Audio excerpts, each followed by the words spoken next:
Hello, beautiful people. This is your guy, DeShields II from Chalk It Up Sports Philly, where no matter if we win or if we lose, we just got charged to the game.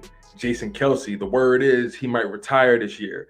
And I don't know how I feel about that. Jason Kelce has given his organization his all. He's a Super Bowl champion, a 4-time first team All Pro, a 5-time Pro Bowl selection, and he also started 122 consecutive games for the Philadelphia Eagles.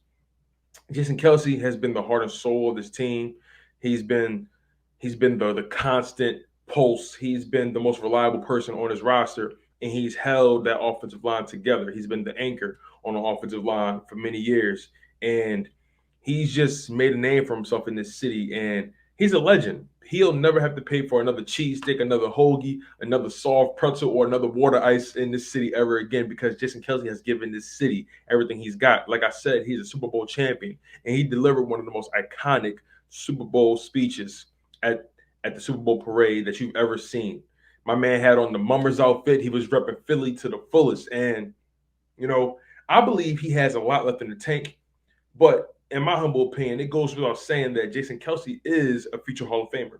When you think about guys of his ilk, the previous centers that have all been inducted into the Hall of Fame were all 4-time All Pro selections. So I don't see why Jason Kelce can't be another center to be added on. Some people question if he's Hall of Fame material, but he has all the accolades to add to his legacy.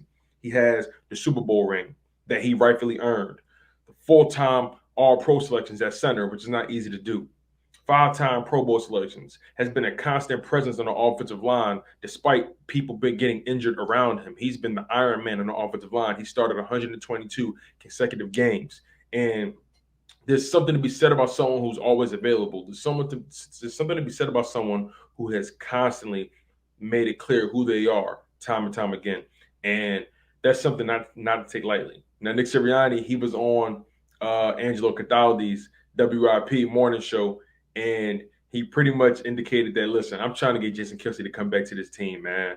I'm trying to convince him not to retire. I already sent them 2 barricades. You know what I'm saying? So we really need this guy, and it'll be a hard task to really replace a guy like Jason Kelce, especially bringing in a young guy. Now, there are potential replacements in terms of guys that are already on the roster or a potential draft pick. Maybe that's center out of Iowa. You never know. But regardless, Jason Kelce's legacy in Philadelphia is cemented. He will not be easily replaced. And man, oh man, if we can get that guy back for another season, like I said, he has so much stuff in the tank. He hasn't shown any signs of slowing down to me. His worst game of the season, unfortunately, came in the playoffs against the Buccaneers' star defensive tackle. I think his name is Vontae Vea or something like that.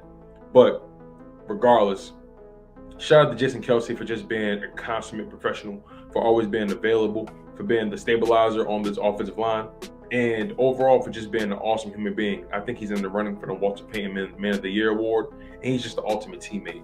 And it's straight like that. I'm your humble host, DeShields II from Chalk It Up Sports Philly, where no matter if we win or if we lose, we just got charged to the game. One love, stay humble, stay healthy, and most importantly, stay hungry.